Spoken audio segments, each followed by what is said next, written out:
അനിശ്ചിതത്വങ്ങൾക്കൊടുവിൽ BJP. സംസ്ഥാന അധ്യക്ഷനായി Rajeev ചന്ദ്രശേഖറിനെ party തീരുമാനിച്ചു.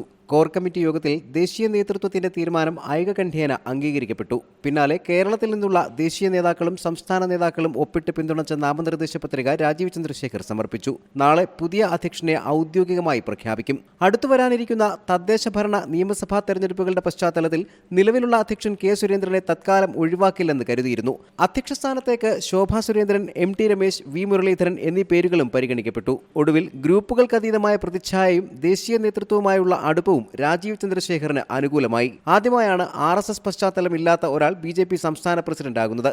സന്തോഷമെന്നും പാർട്ടിയെ ശക്തമായി നയിക്കാൻ രാജീവ് ചന്ദ്രശേഖറിന് സാധിക്കുമെന്നും ശോഭാ സുരേന്ദ്രൻ പ്രതികരിച്ചു. ഗ്രൂപ്പുകളിൽ എല്ലൊടിഞ്ഞ കേരളത്തിലെ ബി.ജെ.പിയുടെ സംഘടനാ സംവിധാനത്തെ ശക്തമായി തിരിച്ചുപിടിക്കാനാണ് പുതിയ പരീക്ഷണമെന്നാണ് വിലയിരുത്തൽ. കേരളത്തിൽ പച്ചപിടിക്കാത്ത വർഗീയ കാർഡിനു പകരം ഇനിയങ്ങോട്ട് വികസനം പറഞ്ഞുള്ള രാഷ്ട്രീയം പരീക്ഷിക്കാൻ രാജീവ് ചന്ദ്രശേഖറിന്റെ മുഖം പാർട്ടിയെ സഹായിക്കുമെന്നും കണക്കുകൂട്ടലുണ്ട്.